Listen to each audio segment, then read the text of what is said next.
Hey there, everybody. Seja here again, and welcome back to another episode of The Plant Path. And this is a very special episode because I have one of my most favorite herbalists and humans ever here on with me, Margi Flint. And it's kind of amazing to me that, I don't do a ton of interviews, but I can't believe we've never had you on before. So thank you so much for taking the time to join us here, Margie, on The Plant Path. And just to introduce her to you all, for those of you that don't know Margie, she is a practicing herbalist, registered herbalist with the American Herbalist Guild, herbal mentor, and she is from Marblehead, Massachusetts. Her filters of wisdom include over 20 years of labor coaching, certification in polarity therapy and Reiki, and 40 plus years of herbal practice. She teaches at Pacific Rim College in Vancouver, British Columbia.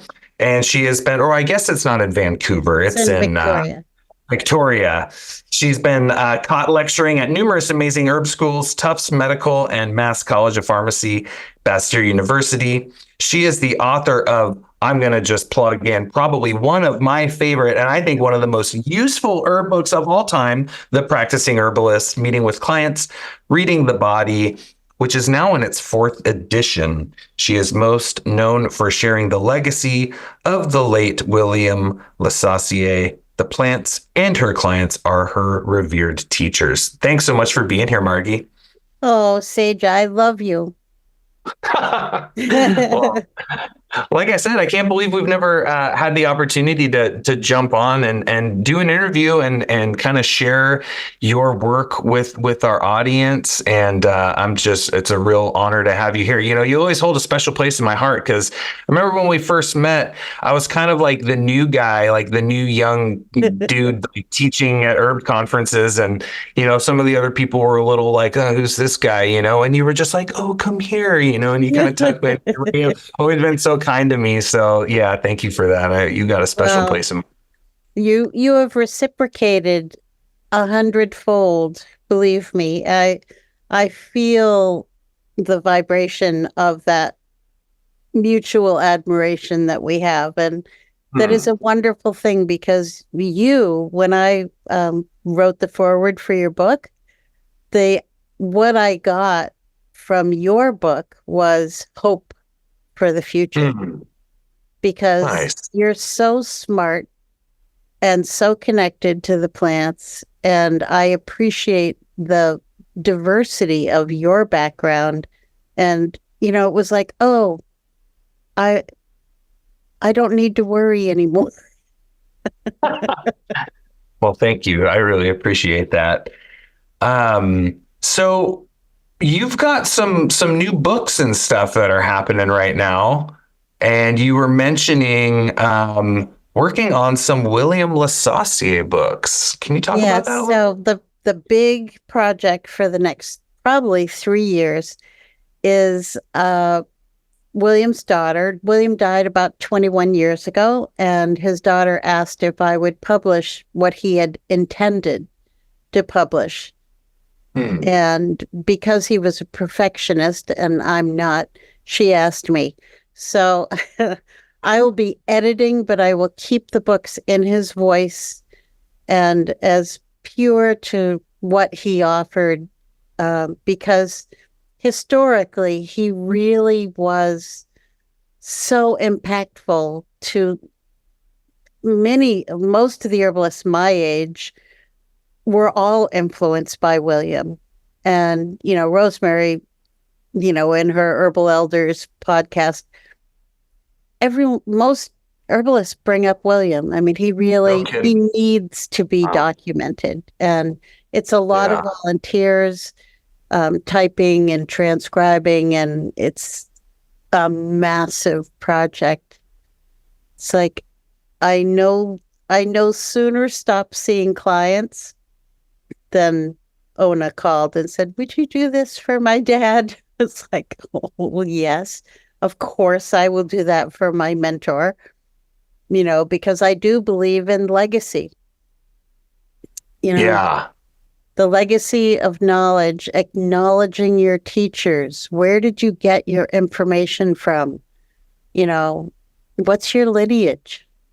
Mm. So important. And, you know, it's in my heart to do this, Yeah, I love but I that. I need a feel lot of so help. important. I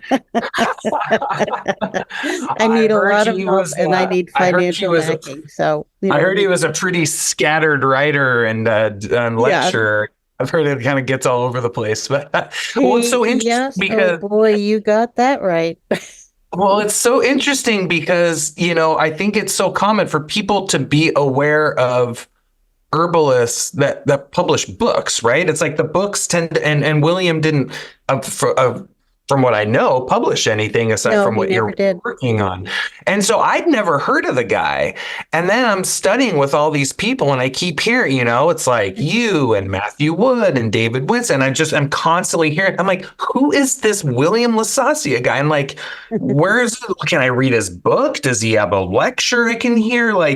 So I feel like it's a huge, and everybody says, this guy was a game changer, like really knowledgeable, really like competent, really good healer, and so I feel like this is a huge contribution that you're going to make to the field of herbal medicine and the continued development of our work Thank you. and It stuff isn't like just that. me. It's a community. That's why I love herbalists. We Yeah, are working together to make this happen. nice. You know, That's great. there is a fundraiser out and it will Yeah, continue for the next 3 years.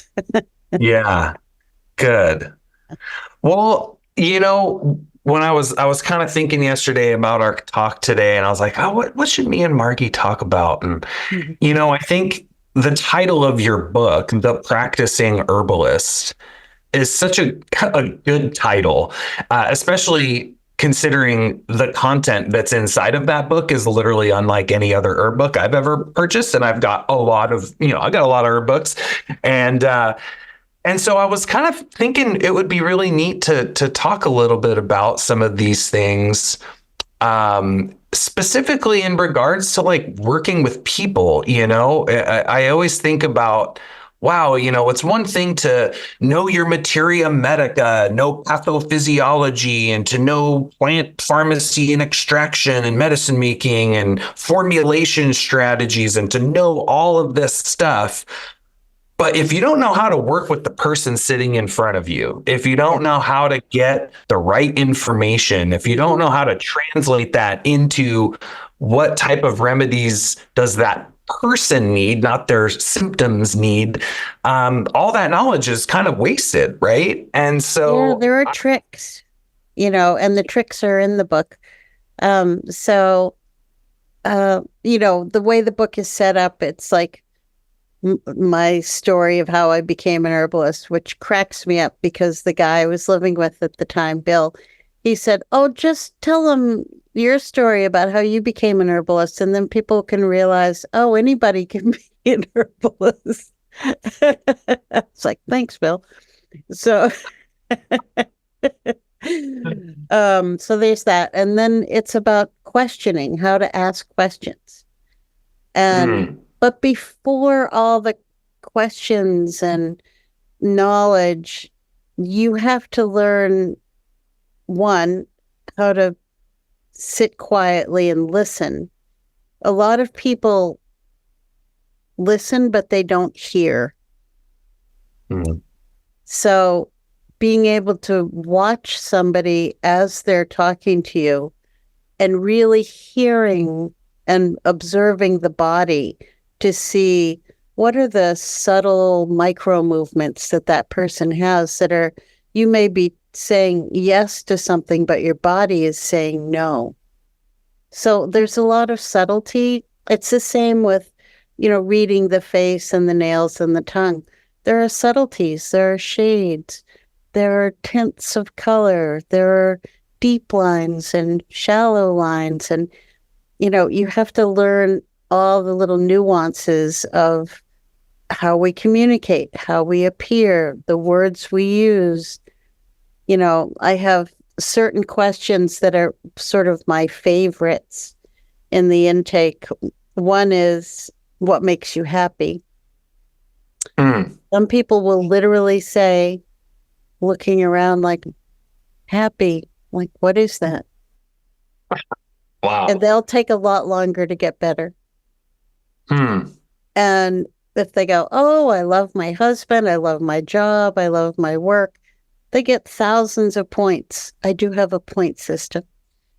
And, so, if the important questions, are you happy? Do you drink enough water? And do you evacuate daily? How many times? If you have all that going on, you're going to get better. Hmm.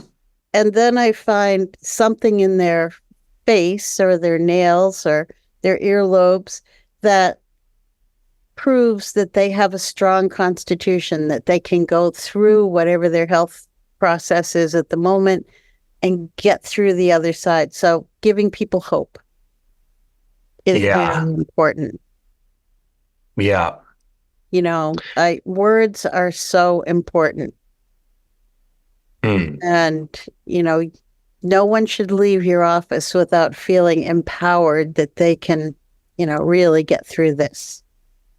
Mm. But as a practitioner, before they ever walk through your door, you have to clear your space. This is all in the book. It's like you have to clean up, be, neat. Nobody wants to go to a filthy herbalist. Yeah. And the bathroom should be clean. It's like basic, have a nice office space. I clear my space every day. You can use bells or clap your hands or pray or burn things, whatever you want. But you need to clear the space because people do leave their Ghostbuster goo on the wall if you don't. And I don't want that in my house. I have a home practice. So the first floor is all business. And, I want my private space. When the end of the day comes, I want it to be just me in my house. Yeah.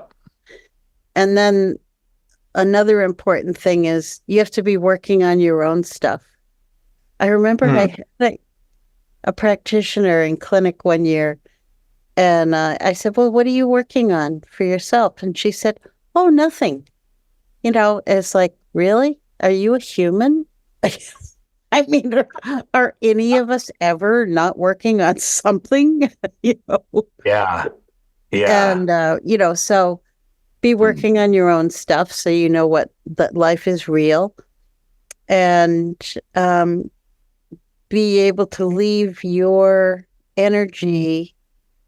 When the client enters, you're just a vessel to hear, observe, and write down the messages as they come to you. If I can just, once I tap into my own stuff while I'm listening to somebody, I'm not practicing anymore. I'm the client, right? Yeah. That's Karen Sanders taught me that. She's such an incredible teacher. And so being empty, having that good boundary so that you're just a vessel to listen, and don't have ego. Oftentimes people say, oh, I came to see you 20 years ago and you totally healed me. It's like, I didn't heal you. You're the one who put herbs in your mouth. The herbs. I always say that. Yeah, cool. The plants are the ones doing all the work. I didn't do anything. I know. I feel like I'm just a crystal ball. It's the little bridge, right? Yeah. Well, I like what you're saying here, because I feel like it can be so, especially for people that are maybe just getting started, it can be so easy to jump into, like, in the first 5 minutes of an interview, someone's like, oh, I have upset tummy. And then you're like, want to give them some advice or something, right? And it just like kills it can kill the whole interview, right? And I love how the way you're talking about just being silent, listening, observing, paying attention, letting that person's story develop. is really, really important to the success of the interview, because there's kind of an energy to an interview, right? And it's like you're trying to build trust, you're trying to build a rapport with this person. You know, in my experience, sometimes people are a little like, like I'm at the hippie herbalists now. After I've been to the MD, the ND, the acupuncturist, the massage therapist, and nothing's helped. I guess I'll try you now. How do you overcome some of those things? Like, do people ever come to you with a degree of skepticism, or are Yes, people but those are usually pretty open? the people with skepticism are usually people that their family member or somebody suggested they come or paid for them to come. And I've found that it's always best if the person chooses himself, because they don't have that level of commitment. So that's when I have seen skepticism. But a funny story was I had a woman who came, sat down, and she just was so totally uncomfortable. And finally I said, is there something wrong? And she said, behind you, you have a candle holder and it has a pentagram on it. And I looked back, I had never noticed it was a 5-pointed star. And I said, oh, does that make you uncomfortable? She goes, yes. I said, we don't have to do this consultation unless you want to. She was out the door. I swear to God, there was dust behind her. And, it's not like, it wasn't worth trying to convince her I wasn't something or was something. It was just like, you're not comfortable. Don't be here. I had another thought, though. When we were talking about intake, I do ask people why they come. And if they said, oh, I'm here for a tummy ache, I would write that down and whatever else it was. And then at the end of the consultation, I go back and I'll say, okay, when you originally came, then we started talking, you said you wanted to work on these things. Is that still what you want to work on? Because oftentimes, there's a shift in energy as time goes by. So I do like that original contract. Is this what you still want to work on? Let's see. What was your other question? People being uncomfortable. Yeah. Yeah. No, that's great. So I feel like one of the things that a lot of people sometimes struggle with when it comes to interacting with a client is just getting overwhelmed by the amount of information that's coming and being able to filter through what's important and what's not important. How do you decipher that? Like, do you have like a structure for your interviews where you're asking like really directed questions that I'm get famous you the information for you need? Yeah. Well, I know. I was like, I'm going to sidetrack a little bit and tell a little story. I love how direct you are. I remember we were at a conference together and we were talking, and a lady came up and kind of interrupted us a little bit and was like, Margie. And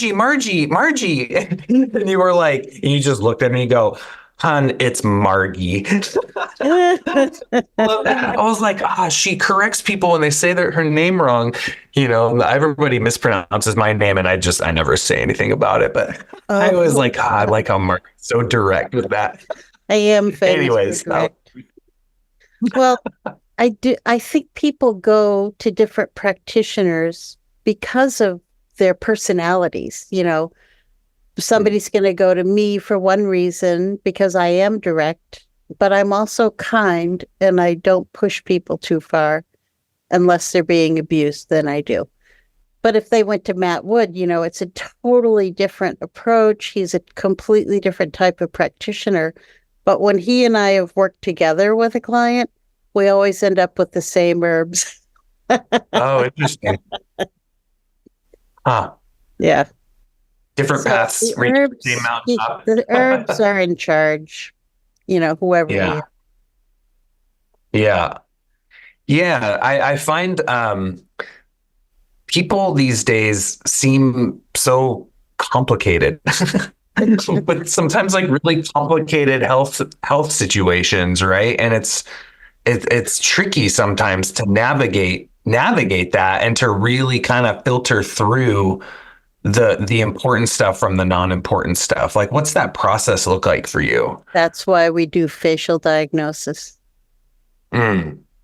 If you can read the face, tongue, and nails, you can figure out which organ system really needs to be worked on and start there. Mm. You know, that's So the let's gift talk of about this reading one the a little body. bit. This is great. So let's dig into the reading the body piece a little bit. So some people might be like, face, tongue, nail, what? Like, how does that? What is that? Can you just kind of, for people that may not even be familiar with this, maybe just give a quick little intro Sure. to what you're So talking about there? this, William LeSassier was my teacher for this. So your face has every organ. So large intestine, small intestine, liver, kidneys, heart, lungs, stomach, spleen, pelvic floor, spleen, gallbladder, liver here. So there, if, you know, people say, oh, well, don't I have those lines because I'm getting old? Well, I got old, but I'm pretty good. You know, I don't have a whole lot of lines, but every line has meaning. Every color on your, you know, if you have blue black under your eyes, it's liver adrenal. You know, if you have puffiness under your eyes, it's kidneys. If your nose is red, you could have rosacea, a thyroid condition, or alcoholism. But that's where we learn how to differentiate. And every indication, it's like, it is a blessing and a curse, because you end up going out to dinner and diagnosing your waitress and whoever. And you know everything, but you can't say anything. Of course. Yeah. So that's a way when you think, oh my God, this person is so complicated. Where am I going to start? Start with the organ, unless it's the heart. You can't go to the heart first. You have to go to supporting organs. But, you know, you can see which organ is most under stress. And you go back to that beginning question. Why are you here? What do you want to work on? Yeah. And, you know, you merge together those things. But, you know, when I was young, I would give people so much stuff because I was trying to heal every little thing that they talked about. But now I know better. And so I'm better at, you know, picking something that is going to make them feel healthier, get rid of some symptoms, but go to that root cause. If you don't go to the root, they're just always going to be sick. Right. Yeah. Well, I feel like that's such a dynamic balance, especially when you're treating maybe, you know, really deep chronic issues that might take time to resolve. Will you find yourself administering things to, because I feel like sometimes there's different approaches. Sometimes people are like, don't even worry about palliating symptoms, just treat the root cause. But I don't know. I feel like, and I used to have that mindset. I think you have to be kind. You know, you we want to alleviate some suffering, so right? they feel better. Yeah, exactly. So you will work that way. Yeah. Yeah. I'm nice, Yeah. Sajin. Yeah, we I don't want like people the to sledgehammer approach. Yeah. Yeah. So reading the body. So you'll basically use that in conjunction with the intake process in order to further clarify and kind of refine your understanding of what's going on. Yes. And the other thing I use at the end of the consultation is drop pulse testing that I learned from Matthew. And, you know, if I know they have a liver condition and I have 6 liver herbs I might want to test, I can just put 1 drop on their vein, feel their pulse, watch for improvement, and know which herb is the most perfect herb for them by directly asking their body to tell me the answer. It's a really cool method. I It remember is. doing that a lot with Matthew over the years. And it's pretty amazing, like how you feel, you feel a high rapid pulse, and then you put the drop on and then you feel it, in that right remedy, some remedies, it doesn't do anything. And then you get that remedy and it's like, oof, and it, or the really low, slow pulse. And then, so what you're looking for is like whatever kind of quality you feel in the normal pulse, you're looking for it to improve, right? Is that usually Yeah. you're just Improve and looking it to, lengthen so that the 3 pulses under your fingertips become even and strong yeah. and no agitation in any one. I'll tell you a good story. I was just teaching in Europe and we did drop pulse testing. And William would say, if somebody is always smiling, and how are you? Well, the house burned down. My husband left me. The cat died, and they've got this huge smile on their face. He just gives them catnip and sends them home. So I had a woman with this big smile, and she's telling us all these conditions she had. And so pulled out. I didn't even have catnip with me because I was traveling through Europe, so you can't take a lot of liquids. So I just wrote catnip on a piece of paper, folded it up, put it in her hand, and she burst into tears and showed her first true emotion. Whoa. I know. And the whole class was like, oh my God. What just happened?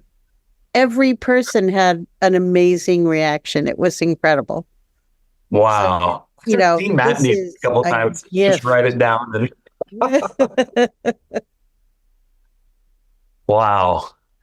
So testimony. So when you're reading someone's body, because it's like I feel like sometimes I've seen people maybe take this kind of stuff out of context a little bit, right? Like you want to look for multiple, like you don't just look for one thing, right? Like if someone's just got one line, you got to find other things that kind of confirm it. Yeah. Yeah. 3. David Winston said, always look for 3 indicators. And, so, common lines, a liver line, center of the eyebrows, gallbladder line, common lines. Crow's feet are just congratulations, you go outside. But you need 3 lines, 3 indicators before you pass judgment on an organ. Well, that's why I love that quick sight section in the book.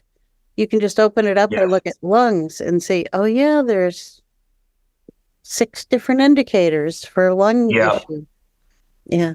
Those are really handy, by the way. So for those of you not familiar, Margie's book, she'll have a whole page or 2 for a certain organ, and it'll show the lines on the face and the pulse position and the colors to look for and keynote symptoms to look for, right? It's like putting the pattern together, really handy.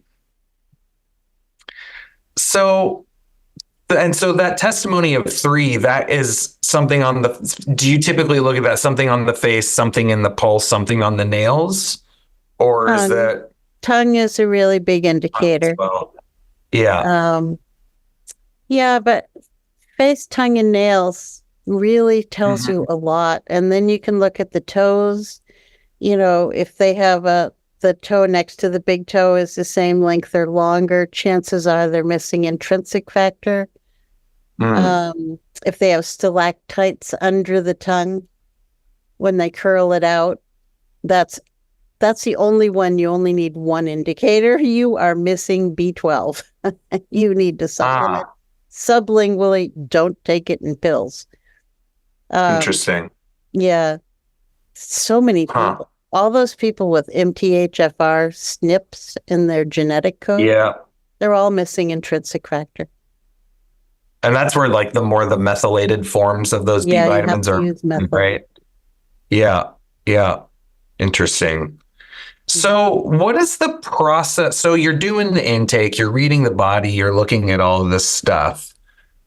What does your process look like translating that into the the right remedies. Like some Okay. people, remedies pop into their head. Some people are like a little more linear. They're like, okay, I need these herbal actions and I need the formula to be warming and moistening and relaxant. And I'm just curious what your process looks like. So one of the first things I need to determine is, are they, I'll call on thousands of years of practice Ayurveda. I want to know if they're Vata, Pitta, or Kapha. Because if I know they're Vata, I know they'll be irregular and they won't take their herbs on time. So you need to give them, tell them to put a reminder on their cell phone. They still won't do it. Or live with a Pitta that tells them what to do. But lots of people, they're irregular. So, and you can make them feel really good by saying, you're Vata, you're irregular. This will be a challenge for you, but this is normal for you. And it isn't a bad thing that you're irregular. And they're like, oh, at last I can be okay. Yeah, you're okay. And then if they're Pitta, you just have to convince them you're smarter than they are. And then they'll do whatever you say. And if they're Kapha, you have to make it taste good. Their gastronomical delights are what run them. So it just has to, it has to taste good. Love it. And then within each of those doshas, whether I can't use astringents or I can't use stimulants or, and that it just cuts out a lot of guesswork. So know who they are, and you learn that by looking at their tongue primarily. So the three tongues are very different and very easy to identify. And many people have two doshas. So as the tongue first comes out, dominant dosha, and then I usually say, can you make it pointed? And if they can, then they're whatever that was, Vata, Pitta, or Kapha, Pitta. And, and figure out who they are. And then it eliminates tons of herbs and tells you which herbs are correct, and foods, and temperament, and habits. So it's a good trick.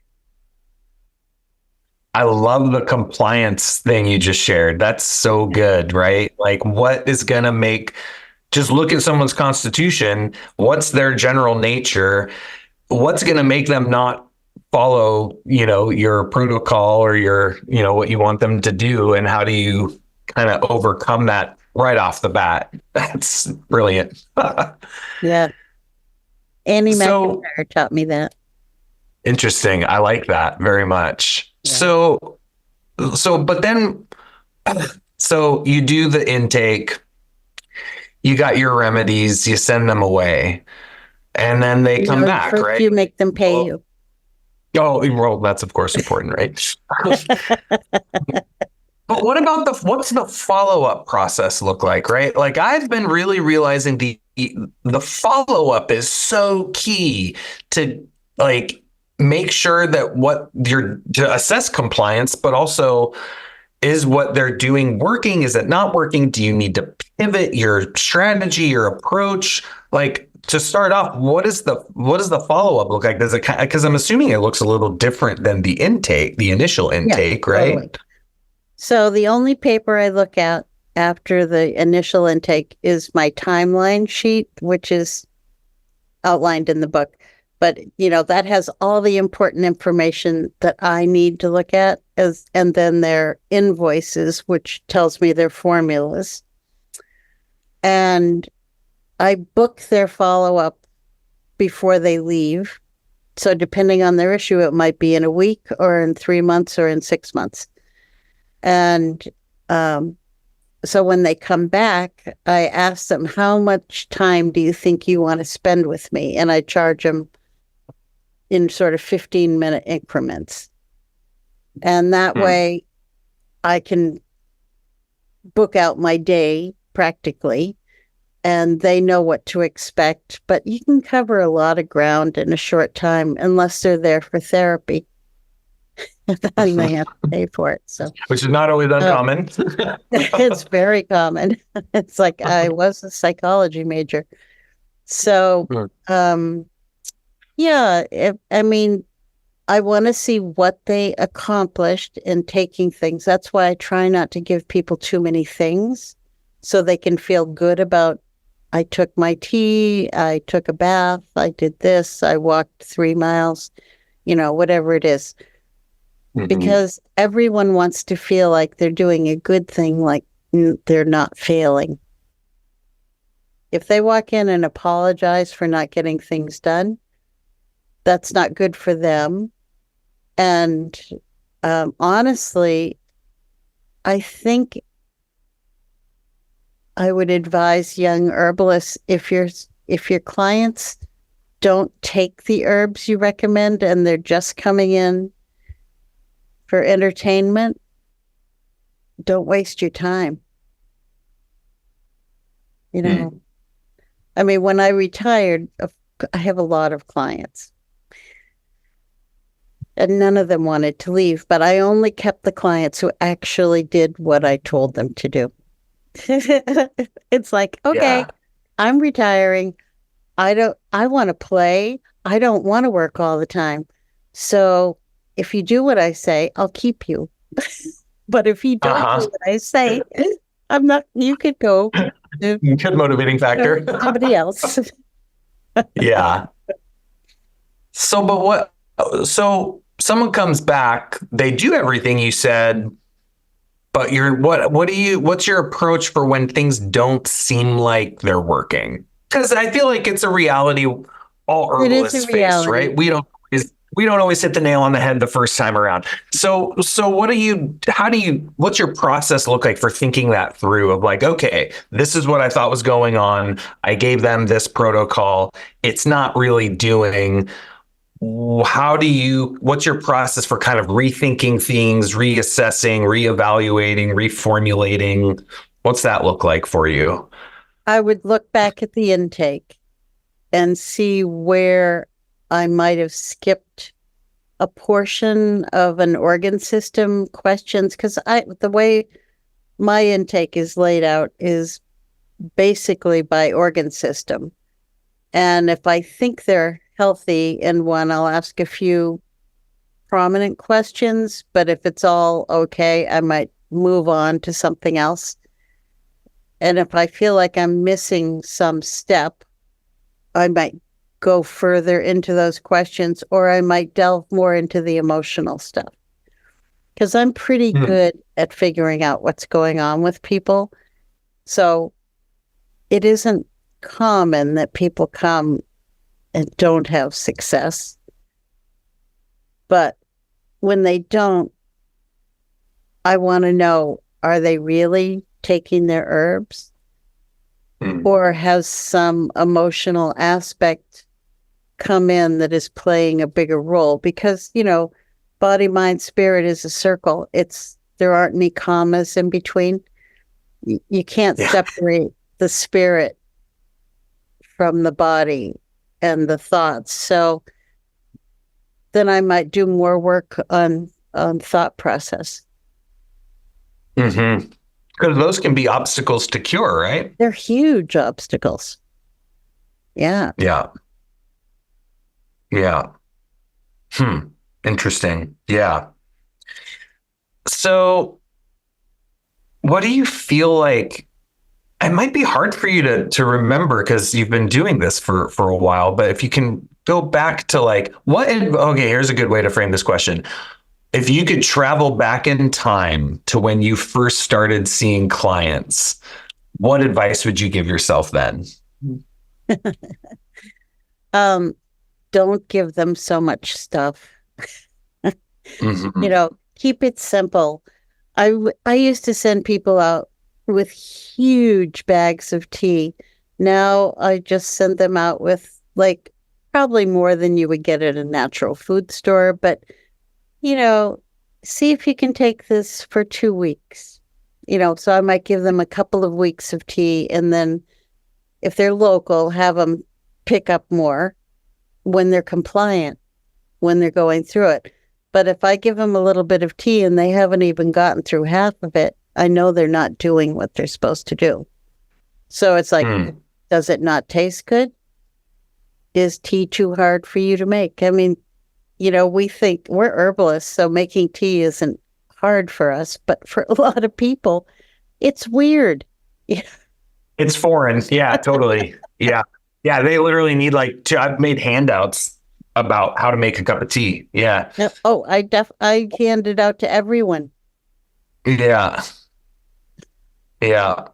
So that brings up another interesting, I think, kind of practical aspect. Like I'm looking behind you and sure looks like you've got a closet full of herbs there. I do. And I'm curious, what does dispensing look like for you? Like, do you have a fully stocked tincture dispensary in your compounding formulas? It looks like you got a lot of herbs there. Do you make everything yourself? Do you ever what happens if there's an herb you want to give you don't have? Like, can you talk a little bit about the dispensing of the actual physical herbs and what that looks like and what works, what doesn't work? Any advice? Sure.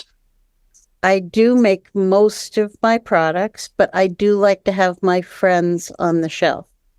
So I have some of David Winston's products, especially for Lyme, because they're so good. I have some of Kate Gilday's or, friends who make products I have on the shelf. And some of it's because I don't live in Texas, so Nicole Tufts can make a really great formula from things that I'm not that familiar with that will work really well. For teas, I'm trying not to reorder everything because I'm not seeing clients so much, but the quality has to be fresh and vibrant. And I went through pounds and pounds and pounds and pounds of herbs. All the silver ones on the top, those are all overflow herbs. It's like, because I know I'm going to need another pound of that because somebody's got diverticulitis and, they're consuming a lot of herb. So, and I check my jars regularly for Miller moths because they have excellent taste. They want the best herbs they can find. And they come with herbs. So there's a lot of turnover, and there should be a lot of turnover. Otherwise, they're fresh anymore. Yeah. So, and if I run out of an herb, it's rare that I run out of an herb. But if I run out of a tincture in a formula, I use a sous vide. And I can have an herbal tincture made in 4 hours. You use which one? Have the most pure taste of the herb. Have you used a sous vide? Sous vide? I don't know what that is. No. It's a French term, sous vide, V-I-D-E, S-O-U-X, S-O-U-S, sous vide.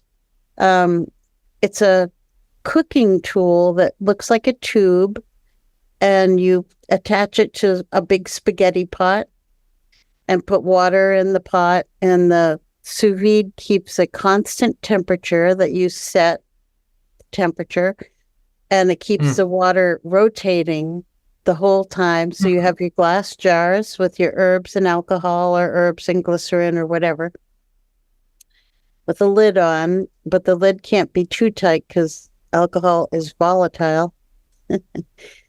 So I fill it up just to where the curve in the jar is, and the water circulating and 140 degrees. And after 4 hours, you have the equivalent to a 2-week shake and pray every day tincture. So I just do my tinctures while they're in there and set my intention for the herbs and give thanks. And then I have my formula by the end of the day. Love it. It is. Sous vide. And the interesting taste of the herbs is so good. Yeah. Well, I would imagine that little bit of heat too helps kind of open everything up. Yeah. Nice. I'm going to look into that. That sounds very interesting. There's a whole chapter in the book Oh, okay. on how to do the sous vide. Yeah. With my Sous son. vide. Okay. He's the one who taught me. Nice. I went to Kauai to teach. He asked me to teach him how to make bitters. So I Oh, went with gentian and this, that, and the other thing. And then we picked local Hawaiian plants and we made all these tinctures and had a blast doing it. And then I said, okay, now we'll put them on the shelf and you have to shake and pray every day for 2 weeks. He goes, oh no, we'll use the sous vide. And then he taught oh, me right. He's the how to chef, use the right? So sous he's vide. got So, tricks. learn from the youngsters. That's awesome. That's great. How long do you usually keep a dried plant around? Like, does something ever sit around long enough to a point where you're like, I don't really know if this is maybe it needs to Yeah, go in I the compost compost bin? regularly. Yeah.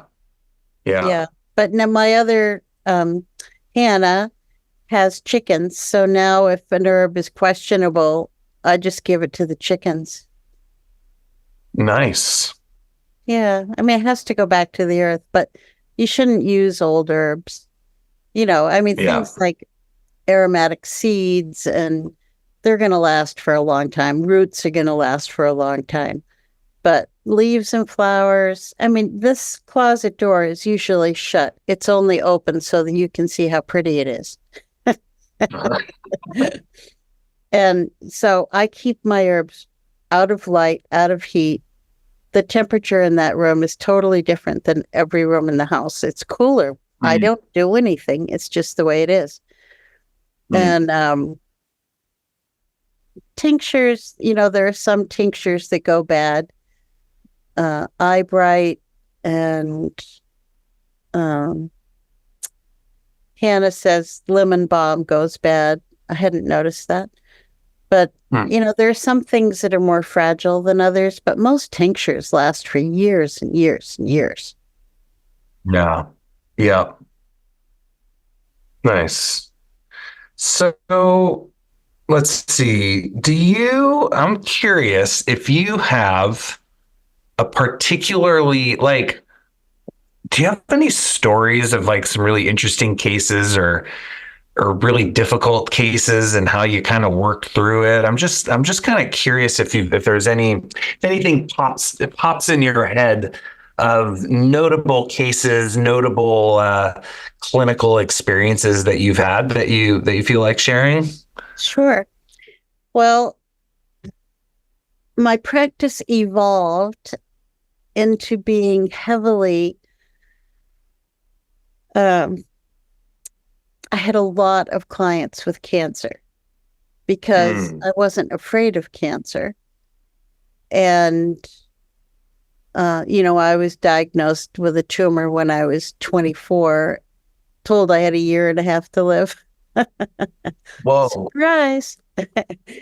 And so I worked with a lot of people with cancer. So one big serious issue, and people would come to me with like stage 3, stage 4 cancer. I was like, holy moly.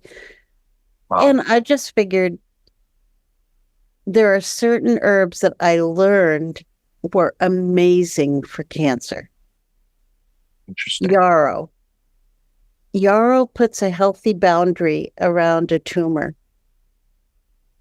and changes tissues like fibroids. And yarrow is for any condition of blood. So yarrow, I think I probably gave yarrow tincture, fresh yarrow tincture to every cancer client I had. No kidding. Well, Wow. it's all blood. And all cancers are B vitamin deficiencies, Wow. folate deficiencies. So being very careful, as we already talked about methylcobalamin. So the B vitamins have to be methylated and usually can't go through the stomach. And that alone can make somebody feel like, oh my God, I have energy. Right. My nervous system is reacting better now. And, their overall sense of vitality improves with one thing. Mm. So that's good. And diet, of course. But I think it's really hard for people to say, you have to give up everything that you're accustomed to eating while you have cancer. So I was more of a portions, once a week, have this thing that whatever it is you love and bless it and eat it. So I'm really big on intention. So, I mean, those, and then if they had, came with stage 4, I'd say, I'm not promising you anything. The herbs will support you and you might feel better and your hair might not fall out and your radiation burns might not hurt so much, but, at least the quality of whatever time you have left will be better. Yeah. Yeah. And people really that's what it's appreciate about. you being honest with them. Totally. Yeah, totally. I mean, I worked with a client I've had probably 25 years or so, and he ended up developing prostate cancer, which we treated successfully for years and years and years. And then it got worse, and he didn't want to do the Western medicine, and I supported him in that. That's his choice. But toward the end, he would come and he'd say, I so appreciate that I can talk to you about dying and about living before I die. Because I think we're missing that in our society. The honest conversation about the end of life, It's like people who do entheogens. If you have a really solid concept of death, you usually have an easier time and a little less drama. Yeah. So, yeah. Yeah. Wow. Thank you for sharing that. I mean, when you're talking about working with people with cancer, I mean, that's a big deal. That's a big responsibility. And yeah. And infertility too. I mean, so many people are infertile, men and women, and it is such a hugely emotional topic. I mean, well, absolutely. it's primal. Yeah. Yeah. Finding Why do you think ways- that is? Why do you think that is? Why do you think there are so many fertility issues? Environment. I would say without a doubt, the fertility issues, the endocrine issues we're having are caused by plastics and fertilizer. If it said on the head of the newspaper every day, pesticides and fertilizers create small penises, that would be the end of it.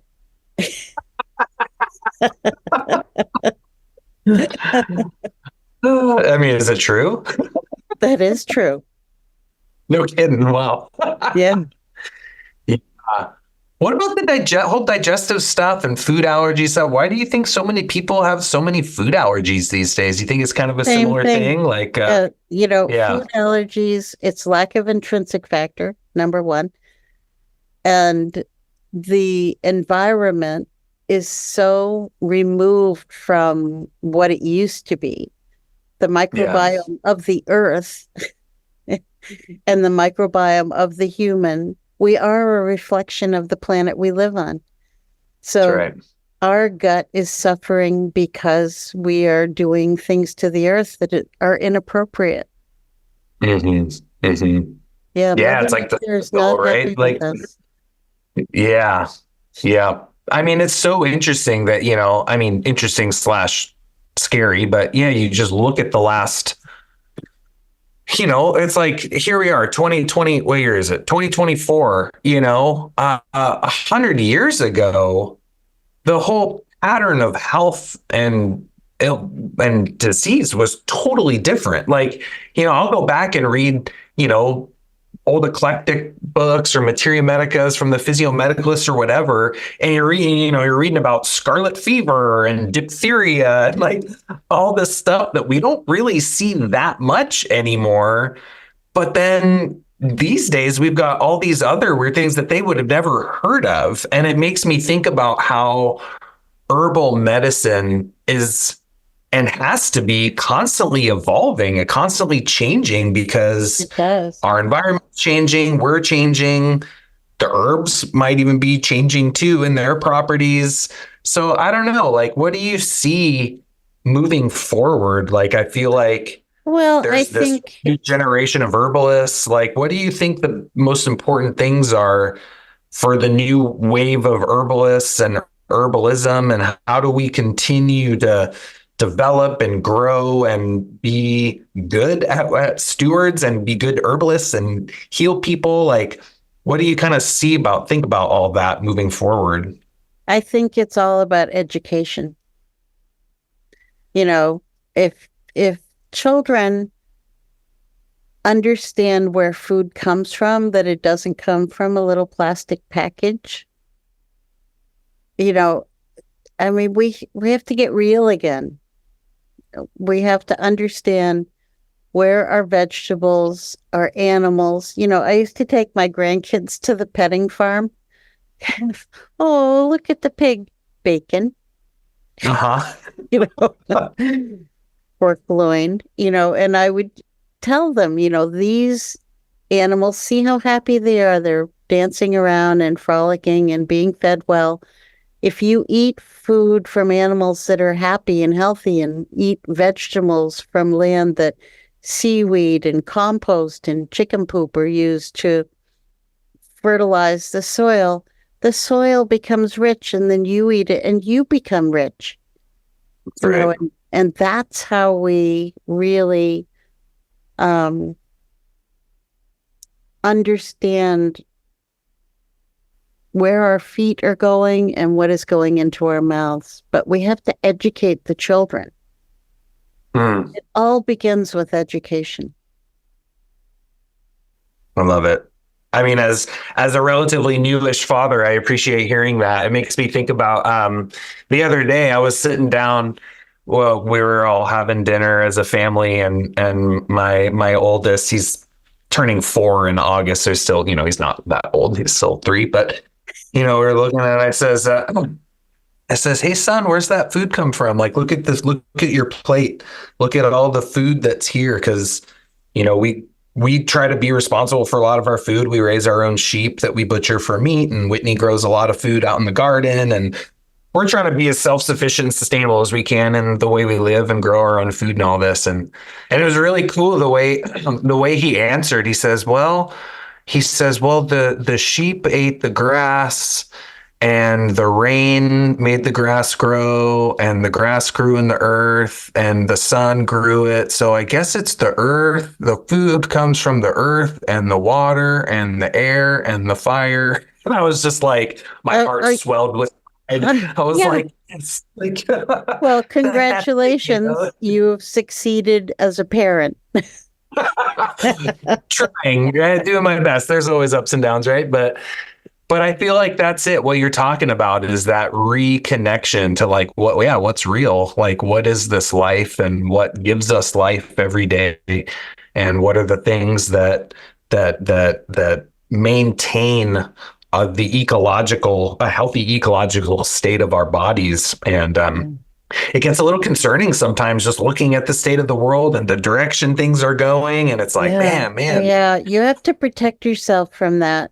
And then I really believe that we are in a new age, and the Aquarian age is a time to really set our intention for what we want.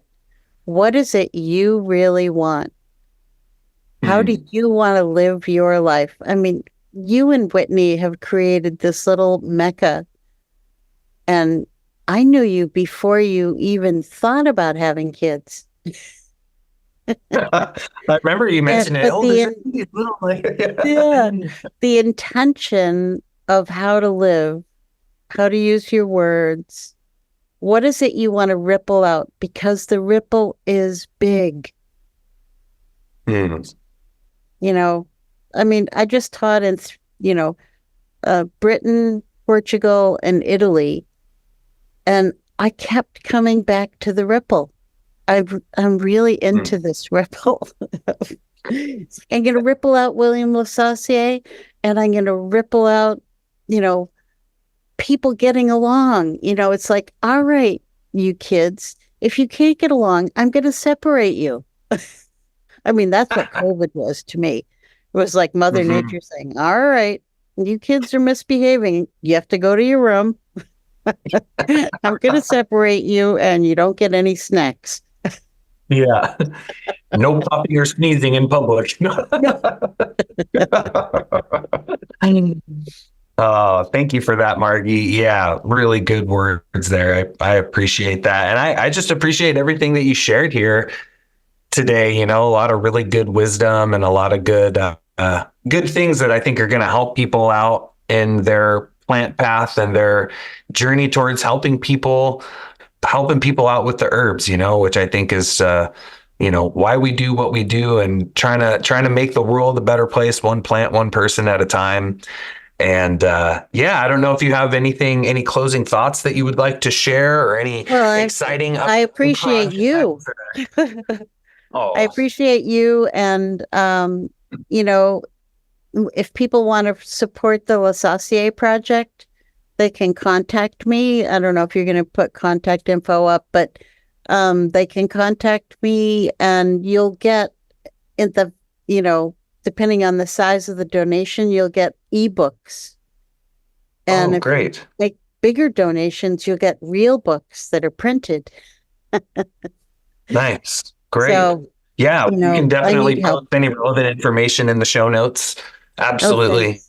Okay. Because this is a project worth supporting. So I didn't realize there was a fundraising happening for this project. So we'll definitely we can do some spotlighting. Another week or something. It's a Kickstarter, but it's easier to just send donations to me, because then, there's nothing taken out of it, and it's going to be ongoing. Yeah. And I have a separate bank account and the whole thing. So sure. Yeah. Great. Well, thank you so much, Margie. I feel like we could probably go on and on and on forever. I know. I want to come and hang out and drink wine. Hey, yeah, come to Washington. Come get rained on out here. And well, I always remember you came out here one time to teach around Bellingham. I remember we all went for a little walk around. It was so much fun. Like, it was a really nice. I remember it being an autumn day and the leaves were turning, and I just remember that. Yeah. Yeah, that was before we had kids, so life was a little less complicated. And well, I'll come and see you again. That would be great, and I still want to come see you out in Marble Mount someday. If I ever find myself in the Northeast, that would be a lot of fun. Excellent. And I have concerts all summer. I have jazz in the garden. Oh, jazz in the garden. Nice. Yeah, well, you can bring the kids, everything. Yeah, that'd be great. Thank you very much for taking the time to share everything with everybody. For those of you that aren't familiar with Margie's work, be sure to check out the show notes. We'll post some links to her websites. If you don't have a copy of The Practicing Herbalist, I highly, highly recommend that you invest in that book. It will serve you for many, many years to come. And until the next one, take care and be well.